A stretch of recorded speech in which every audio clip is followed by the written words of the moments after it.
मध्य प्रदेश के पहाड़ी इलाके में बसा एक छोटा सा गांव था चंद्रपुर।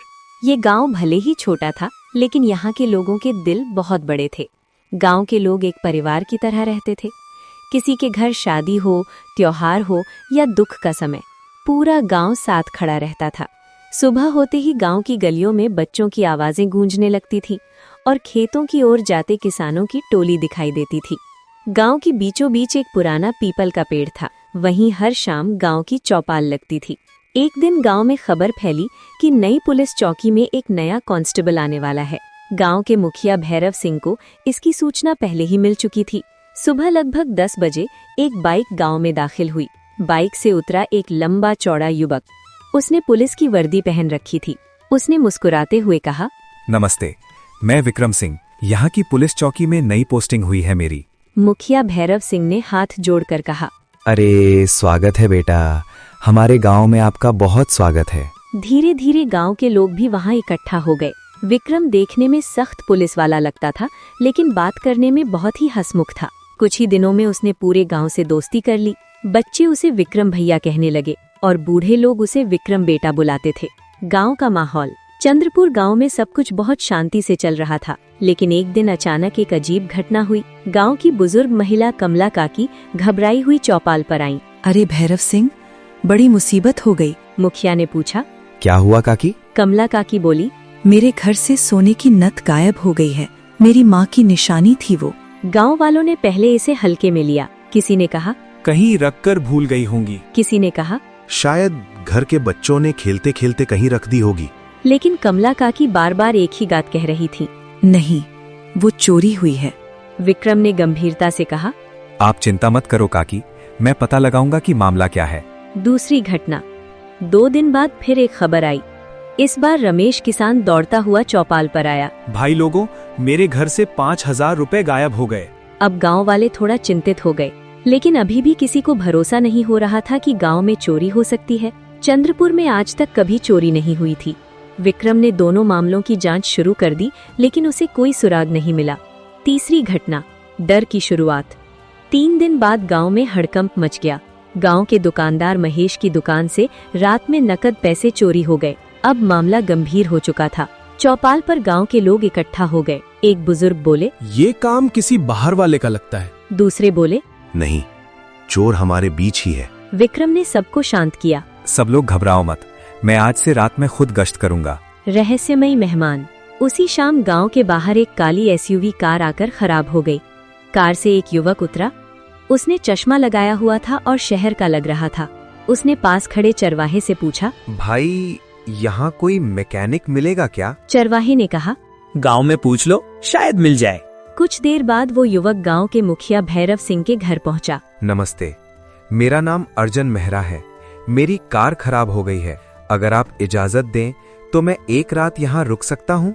मुखिया ने थोड़ा सोचा, फिर बोले, ठीक है बेटा, लेकिन गांव में अभी थोड़ा तनाव चल रहा है। अर्जुन ने पूछा, क्यों? मुखिया बोले, गांव में लगातार चोरी हो रही है। अर्जुन मुस्कुराया। ओह, चिंता मत कीजिए, मैं भी मदद करूंगा अगर जरूरत पड़ी तो। उसे घर में एक कमरा दे दिया गया, लेकिन उसी समय वहां से गुजरते हुए विक्रम की नजर उस पर पड़ी। विक्रम ने मुखिया से धीरे से पूछा, ये कौन है? मुखिया बोले, शहर का मुसाफिर है, कार खराब हो गई है। विक्रम ने अर्जुन को ध्यान से देखा और मन ही मन सोचा, कुछ तो गड़बड़ है। रहस्य और गहरा हुआ। अगले दिन अर्जुन गांव में घूमता रहा, लेकिन उसने अपनी कार ठीक कराने की कोई कोशिश नहीं की। वो कभी खेतों में घूमता, कभी गांव की गलियों में। गांव के कुछ लोग फुसफुसाने लगे, मुझे लगता है चोर यही है। लेकिन किसी के पास सबूत नहीं था। एक रात के करीब 2 बजे गांव में गहरी खामोशी थी। अचानक राकेश नाम के युवक की नींद खुल गई। उसे लगा कोई उसके घर के पास चल रहा है। उसने खिड़की से झांका, उसे एक परछाई दिखाई दी। वो चुपचाप उस परछाई के पीछे चल पड़ा। कुछ दूर जाकर उसने देखा, वो परछाई अर्जुन की थी, लेकिन अर्जुन चोरी नहीं कर रहा था, वो एक पेड़ पर चढ़ रहा था। राकेश हैरान रह गया, ये आदमी रात में पेड़ पर क्यों चढ़ रहा है? अगली सुबह राकेश ने ये बात विक्रम को बताई। विक्रम का शक अब और गहरा हो गया। उसने कहा, आज रात हम इसे पकड़ेंगे। चंद्रपुर गांव में अब माहौल पहले जैसा शांत नहीं रहा था। हर घर में एक ही चर्चा थी, चोर कौन है, पहले लोग इसे छोटी मोटी घटना समझ रहे थे, लेकिन अब चोरी की घटनाएं लगातार बढ़ती जा रही थी। सुबह होते ही चौपाल पर लोग इकट्ठा हो जाते और अपनी अपनी बातें बताते। नई चोरी। एक सुबह ललित कुम्हार घबराया हुआ चौपाल पर आया। अरे भाई लोग, मेरी साइकिल चोरी हो गई। सब लोग हैरान रह गए। ललित बोला, रात को मैंने साइकिल आंगन में खड़ी की थी, सुबह उठा तो गायब। एक बुजुर्ग बोले। अब तो हद हो गई, पहले पैसे, फिर गहने, अब साइकिल भी। विक्रम ने गंभीर आवाज में कहा। अब हमें ज्यादा सावधान रहना पड़ेगा, चोर बहुत चालाक है। अर्जुन पर शक। इसी दौरान कुछ गांव वालों की नजर अर्जुन पर पड़ी। वो आराम से गांव में घूम रहा था, कभी बच्चों के साथ बात करता, कभी खेतों की फोटो खींचता। लेकिन सबसे अजीब बात ये थी कि उसने अभी तक अपनी कार ठीक नहीं करवाई थी। गांव के युवक मनोहर ने कहा। मुझे तो लगता है चोर यही शहर वाला है। दूसरा बोला। हाँ, जब से ये आया है तब से ही चोरी बढ़ी है। ये बात धीरे धीरे पूरे गांव में फैलने लगी। चौपाल की बैठक। उस शाम चौपाल पर बड़ी बैठक हुई। मुखिया भैरव सिंह, विक्रम और गांव के कई लोग बैठे थे। भैरव सिंह बोले। अब हमें फैसला करना होगा। अगर चोर गांव के बाहर का है तो उसे पकड़ना जरूरी है। तभी अर्जुन भी वहां आ गया। उसने पूछा, क्या हुआ? आप लोग इतने परेशान क्यों हैं? मनोहर तुरंत बोला, परेशानी की वजह तुम हो। सब चौंक गए। अर्जुन ने हैरानी से पूछा, मैं? मनोहर बोला, जब से तुम गांव में आए हो चोरी बढ़ गई है। कुछ लोग मनोहर की बात से सहमत थे, लेकिन विक्रम ने बीच में कहा। बिना सबूत के किसी पर इल्जाम नहीं लगाया जा सकता। अर्जुन ने शांत आवाज में कहा। अगर आपको मुझ पर शक है तो आप मेरी तलाशी ले सकते हैं। गांव वालों ने उसकी तलाशी ली, लेकिन उसके पास कुछ भी संदिग्ध नहीं मिला। अब लोग और उलझन में पड़ गए। रात की निगरानी। उस रात विक्रम ने फैसला किया। आज रात मैं खुद निगरानी करूंगा। उसके साथ राकेश और मनोहर भी थे। तीनों अलग अलग जगह छिपकर बैठ गए। गांव में गहरी खामोशी थी। रात के करीब 2:30 बजे अचानक एक हल्की आवाज आई, जैसे कोई दीवार फांद रहा हो। विक्रम तुरंत सतर्क हो गया। वो धीरे धीरे आवाज की दिशा में बढ़ा, लेकिन वहां पहुंचने पर कोई नहीं मिला। सिर्फ जमीन पर जूते के निशान थे। विक्रम ने टॉर्च से निशान देखे और हैरान रह गया। ये तो शहर वाले जूतों के निशान लग रहे हैं। अर्जुन की अजीब हरकत। अगली रात फिर कुछ अजीब हुआ। राकेश ने देखा कि अर्जुन फिर से गांव के बाहर वाले बड़े पेड़ पर चढ़ रहा था। इस बार राकेश ने छिपकर ध्यान से देखा। अर्जुन पेड़ की सबसे ऊंची शाखा तक गया और वहां कुछ करने लगा, जैसे वो कुछ बांध रहा हो। राकेश को कुछ समझ नहीं आया। सुबह उसने ये बात विक्रम को बताई। विक्रम का शक अब बहुत गहरा हो चुका था। ये आदमी जरूर कुछ छिपा रहा है। नई बड़ी चोरी। उसी दिन दोपहर में एक और खबर आई। इस बार मामला बड़ा था। गांव के व्यापारी दयानंद के घर से सोने की चेन चोरी हो गई। अब पूरा गांव गुस्से में था। मनोहर चिल्लाया, अब बहुत हो गया, आज ही उस अर्जुन से पूछताछ करेंगे। गांव के कई लोग अर्जुन को ढूंढने निकल पड़े। अर्जुन कहाँ गया? लेकिन जब वे मुखिया के घर पहुंचे, अर्जुन वहां नहीं था। कमरा खाली था। मुखिया भी परेशान हो गए। अरे, ये कब गया? तभी बाहर से आवाज आई, मैं यहाँ हूँ। सबने मुड़कर देखा। अर्जुन घर के बाहर खड़ा था और उसके हाथ में एक छोटा बैग था। मनोहर गुस्से में बोला, इसमें क्या है? अर्जुन ने बैग खोला। उसमें कुछ छोटे कैमरे और वायर थे। सब लोग हैरान रह गए। मनोहर बोला, ये क्या है? अर्जुन मुस्कुराया। बस थोड़ी तैयारी। अब गांव वाले और ज्यादा उलझन में पड़ गए। विक्रम का गुस्सा। विक्रम ने गुस्से में कहा, साफ साफ बताओ, तुम यहाँ क्या कर रहे हो? अर्जुन ने सीधे जवाब नहीं दिया। वो बस मुस्कुराया और बोला, बस थोड़ा सब्र करो, जल्द ही असली चोर सामने होगा। ये सुनकर विक्रम के चेहरे पर अजीब सा भाव आया, जैसे उसे ये बात बिल्कुल पसंद नहीं आई। उस रात गांव में कुछ ऐसा हुआ जिसने सबको हिला दिया। गांव के बुजुर्ग रामदयाल के घर में चोर घुस गया, लेकिन इस बार किसी ने उसे देख लिया और जोर से चिल्लाया, चोर चोर पकड़ो। पूरा गांव जाग गया। लोग दौड़ पड़े। परछाई तेजी से भाग रही थी। विक्रम भी दौड़ रहा था। अचानक वो परछाई अंधेरे में गायब हो गई। लेकिन उसी समय अर्जुन ने चिल्लाकर कहा, रुको। रात के अंधेरे में पूरा चंद्रपुर गांव जाग चुका था। चारों तरफ बस एक ही आवाज गूंज रही थी, चोर चोर पकड़ो। लोग हाथों में लाठी और टॉर्च लेकर गलियों में दौड़ रहे थे।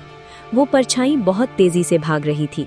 अचानक वो गांव के बाहर वाले रास्ते की तरफ मुड़ी। उसी समय अर्जुन जोर से चिल्लाया, रुको, कोई उसके पीछे मत भागो। सब लोग रुक गए। मनोहर गुस्से में बोला, क्यों? अभी तो पकड़ सकते हैं उसे। अर्जुन ने गंभीर आवाज में कहा, अगर अभी भागे तो चोर बच जाएगा, लेकिन अगर मेरी बात मानोगे तो आज ही सच सामने आ जाएगा। सब लोग हैरान थे। कैमरों का राज। अर्जुन ने अपना बैग खोला, उसमें से एक छोटा सा मोबाइल मॉनिटर निकाला। उसने कहा, 2 दिन से मैं गांव में अलग अलग जगह कैमरे लगा रहा था। सब लोग चौंक गए।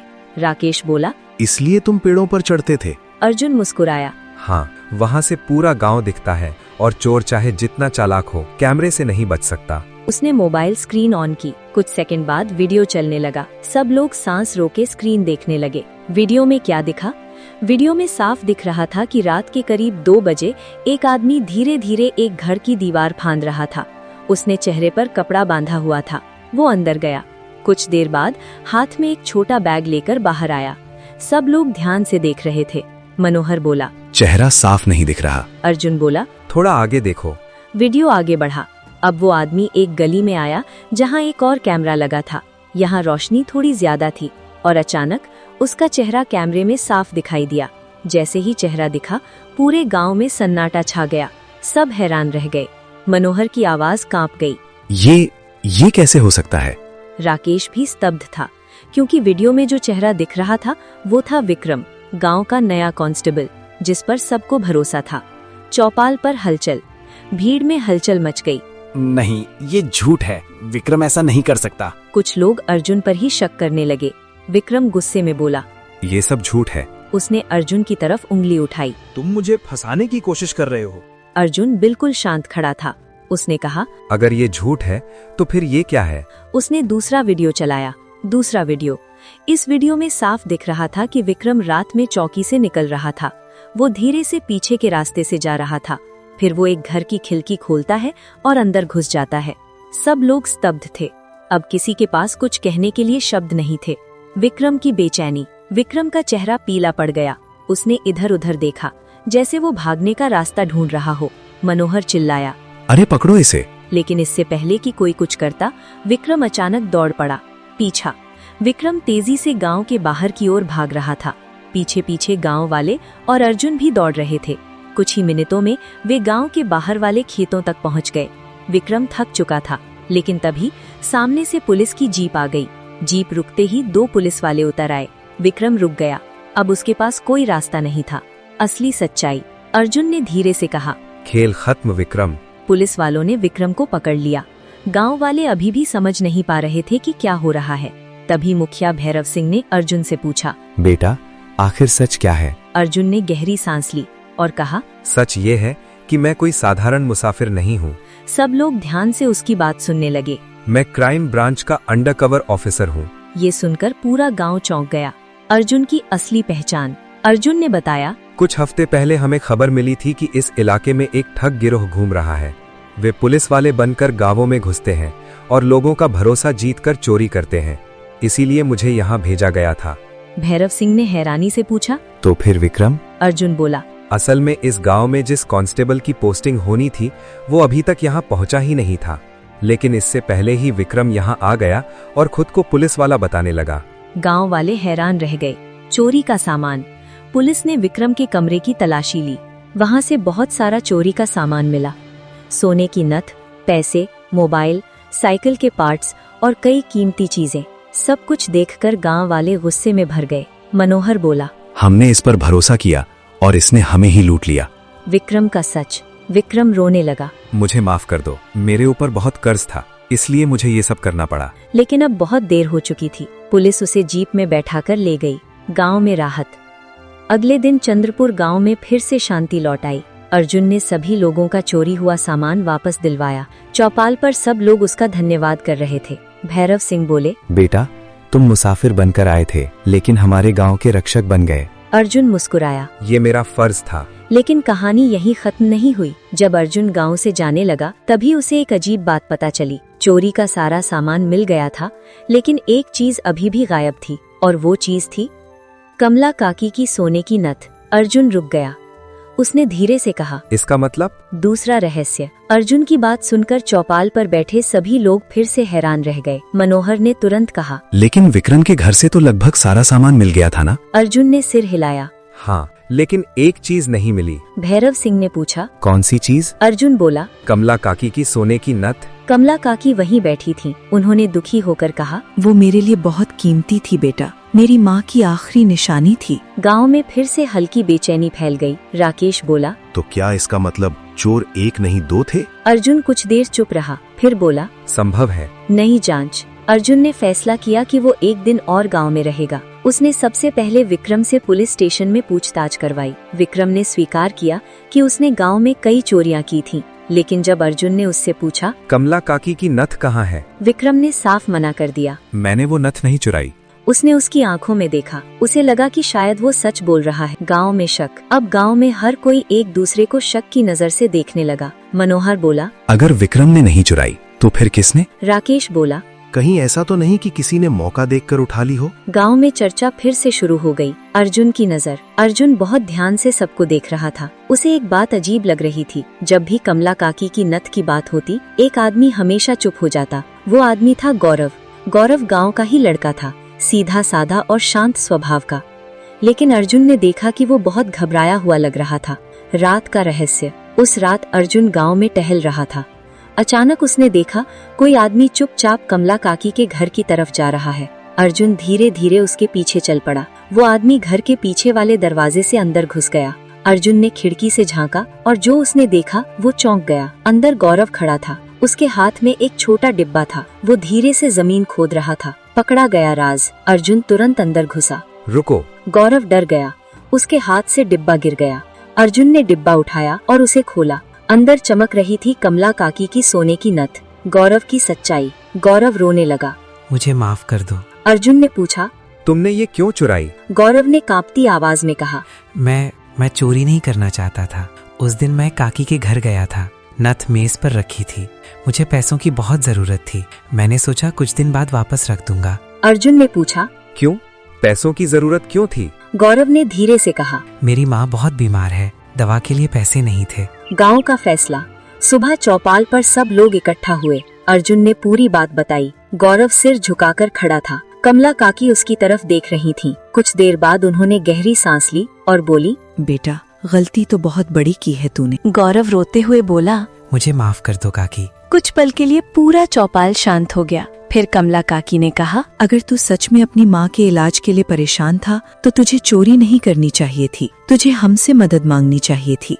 गौरव रोते हुए उनके पैरों में गिर गया। गांव की एकता। भैरव सिंह ने कहा, हमारा गांव परिवार है। अगर किसी को परेशानी हो तो सब मिलकर मदद करते हैं। उस दिन गांव वालों ने मिलकर गौरव की मां के इलाज के लिए पैसे जमा किए। कमला काकी ने अपनी नथ वापस ले ली, लेकिन उन्होंने गौरव को माफ भी कर दिया। अर्जुन की विदाई। अगले दिन अर्जुन गांव छोड़ने लगा। पूरा गांव उसे विदा करने आया। भैरव सिंह बोले, बेटा, तुमने हमारे गांव को बड़ी मुसीबत से बचा लिया। मनोहर ने हंसते हुए कहा, और हमें सिखा दिया कि शक करने से पहले सच जानना जरूरी है। अर्जुन मुस्कुराया। सबसे बड़ी ताकत पुलिस नहीं होती, सबसे बड़ी ताकत होती है लोगों का भरोसा। उसने कार स्टार्ट की और धीरे धीरे चंद्रपुर गांव से निकल गया। गांव के लोग उसे जाते हुए देखते रहे। कहानी की सीख। उस दिन के बाद चंद्रपुर गांव में फिर कभी चोरी नहीं हुई। लोग पहले से ज्यादा एक दूसरे का ख्याल रखने लगे और गांव वालों को हमेशा याद रहा, धोखा देने वाला चाहे कितना भी चालाक क्यों ना हो, एक दिन सच जरूर सामने आ जाता है।